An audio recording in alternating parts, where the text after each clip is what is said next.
He spent 5 decades being watched. That was the job. A face built for the back row of a theater, a voice that could fill 1,000 seats without a microphone, a body that moved like it had springs in it. And then, for the last 13 years of his life, Tim Curry couldn't stand up on his own. That's not a twist. It's not a scandal. It's just true, and it's the kind of true that makes you sit with it for a second.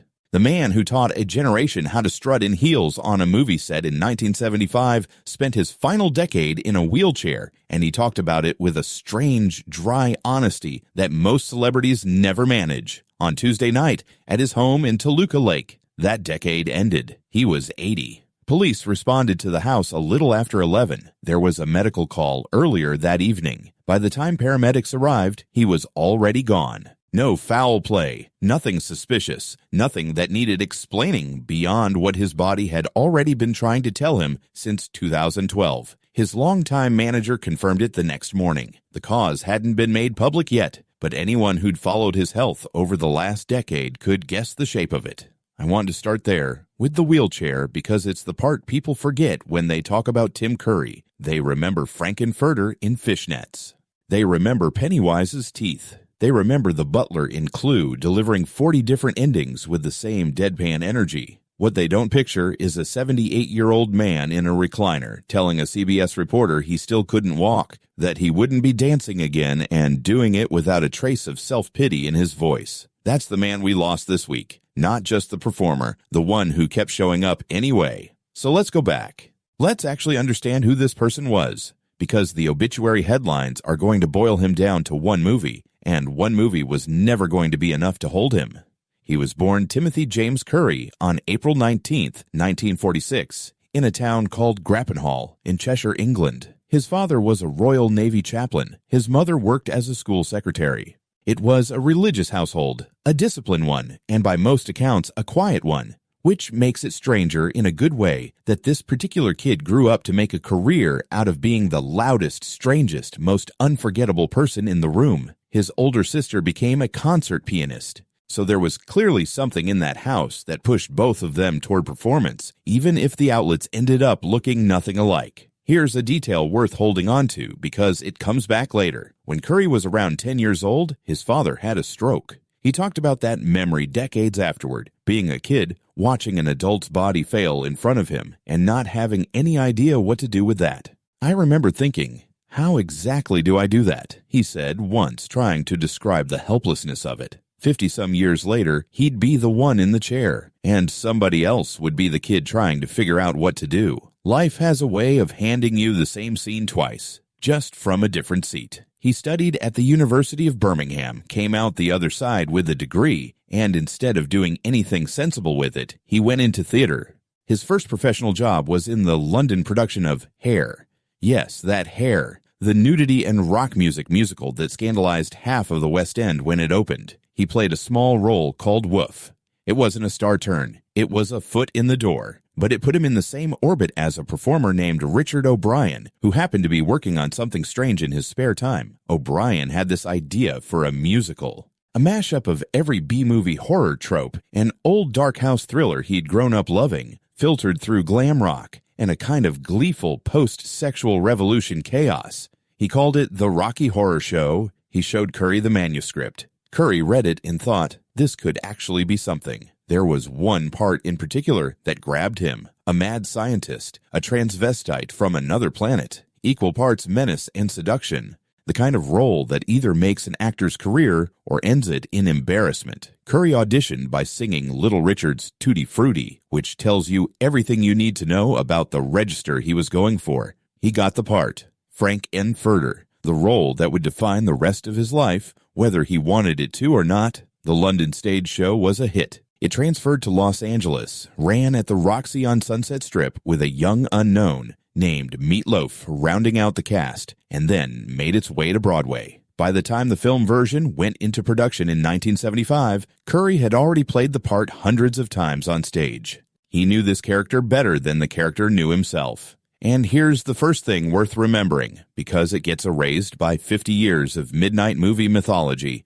The Rocky Horror Picture Show flopped. Critics mostly hated it. Audiences didn't show up. By any normal Hollywood math, it should have disappeared. Instead, it found its people slowly, one midnight screening at a time, until it became the longest-running theatrical release in film history and turned Curry's face into a permanent fixture of pop culture. He didn't get famous the fast way. He got famous the way that actually lasts, by being genuinely, weirdly unforgettable in something that took years to catch on. If you want to follow the rest of this, because there's a lot more to this career than fishnets, and I'm going to walk through all of it. Go ahead and hit subscribe now. I cover the people behind the performances most channels reduce to a single meme, and there are more of these coming. Now, the tricky part of Curry's career, the part that made him genuinely rare, is that he refused to get typecast into the Rocky Horror guy and mostly succeeded. He kept working in theater at a serious level.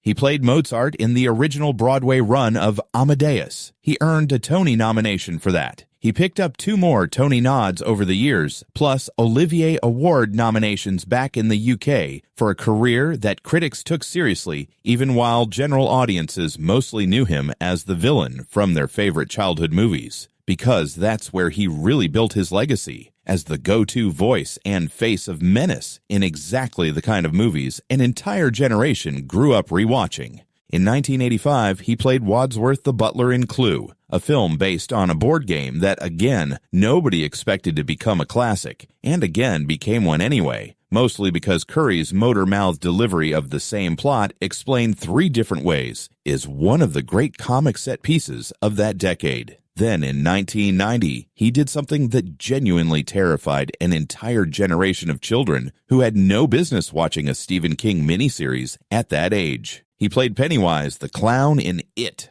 Ask anyone born in the 80s about their earliest memory of being scared of clowns, and there's a real chance they'll describe Curry's face, half in shadow, grinning up out of a storm drain. He didn't need a mask or heavy prosthetics to do it. He did it with his eyes and his voice, which is a much harder trick to pull off, and one that most horror actors never manage. He kept adding to that list of quietly iconic roles for the next decade. He played the demonic villain Darkness in Ridley Scott's Legend. He voiced Long John Silver in the Muppets version of Treasure Island, which is somehow one of the most purely enjoyable performances of his career, singing sea shanties to puppets like it was the most natural thing in the world. He showed up as the sinister Mr. Hector in Home Alone 2, Lost in New York, terrorizing a hotel instead of a house.